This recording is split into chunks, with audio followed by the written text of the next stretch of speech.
I have a dream that one day on the red hills of Georgia, the sons of former slaves and the sons of former slave owners will sit together at the table of brotherhood, said Martin Luther King Jr.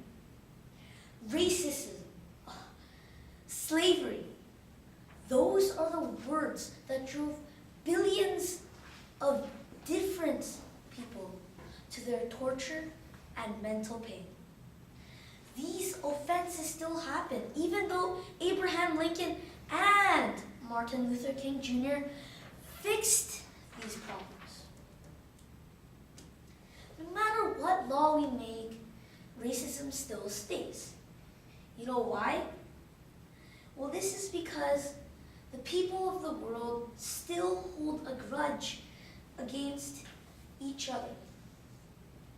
Who cares about skin color? It's the heart in which you judge people, a person by. Who would you say is the best person if someone was good looking but bad on the inside, or a different person that is very nice? Naturally, we would say the good-looking person, but we need to look into it more. When we judge a person, you must not be lazy and do it right. If you are racist to people, you know who you are. It's like eating an orange. When you eat an orange, you look at the outside, peel it, then look in the inside, then eat it. That's the right way to eat an orange.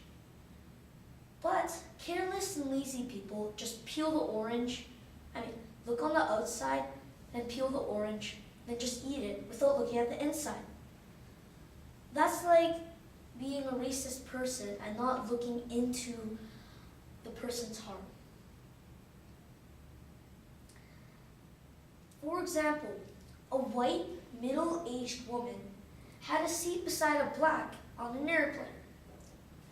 She pretended to be barfing and then said to the stewardess, "This is so gross. I'm sitting beside a black person."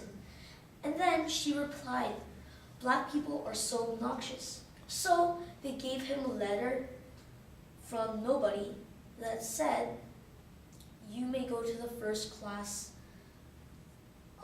seat X or something."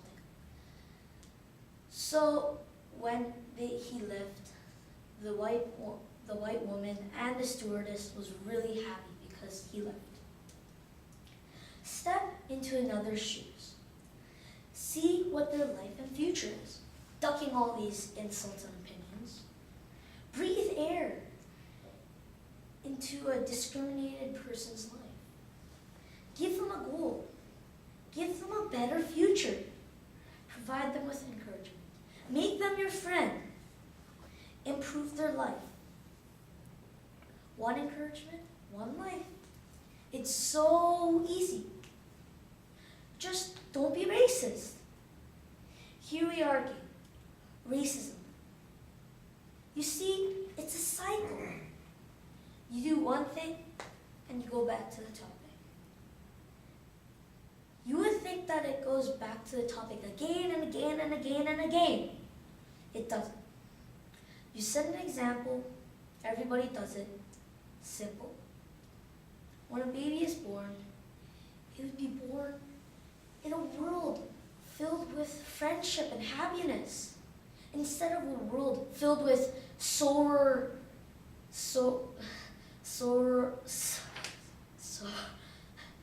anger, madness, racism.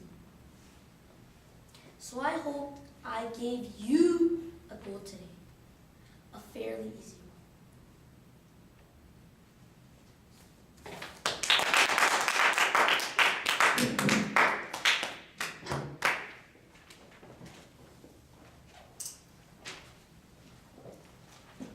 So glad that Luciano, as always, had a very great speech, very great tone, very energetic. He had excellent body language, especially when he shrugged and he said fixed sarcasm, fixed racism. I thought that was a very great use of body language as well as tone. In terms of eye contact, he looked at me quite a bit, and he ignored the right side of the room. I don't think he looked at Joshua, so kind of ignored him. And eye contact, you should maintain it throughout the entire audience. The third point I wanted to make was the orange story, the orange analogy. And he used about 20, 30 seconds to say when you peel an orange and you eat it. And I think that was just a bit too long. And there are a lot of other analogies you shouldn't judge a book by its cover. And just with a single sentence, you accomplish the same purpose. It's a lot more condensed, it sounds less awkward. So instead of going, I know you want to be original and you make this whole orange analogy, but just to let you know, there are a lot of other great examples that are shorter and more concise and more appropriate than using the orange analogy. The third thing is the story. When you use the story, it sounded very artificial. It sounded like you just inserted it. So when you use your story, first of all, you should know your story very well, because you said or something, and that said to me that Luciano wasn't very familiar with the story, so he wasn't very confident in using it. Second point is, the story should be incorporated so that it's seamless in the speech. You don't want to say speech, speech, speech, and then story, and then speech, speech, conclusion. So a story has to be added fluently and cohesively into the speech itself. It should not be added in just for the sake of having a story. It's very tempting because stories are very powerful, they're great, they add time. But if you don't use it properly, it does sound very awkward and artificial. The fourth thing is, Luciano got stuck on a word. He says "zor, ror, ror" over and over again. And when you can't pronounce a word, just gloss over it. Don't laugh, don't smile. Basically, when you laugh at yourself and you sound, and you say, "Oh, I made a mistake," it makes us respect you a little bit less, and because it makes your authority as a speaker is diminished when you laugh at yourself, when you joke, when you're making a serious speech. When you smile, the audience smiles. When you laugh, the audience laughs. So when you're talking about a speech of racism, you don't want your audience to laugh at you, and that's what happened. So you just want to gloss over it or skip over it and move on. Don't get stuck. Overall, though, it was a very powerful speech, and I quite enjoyed it. So.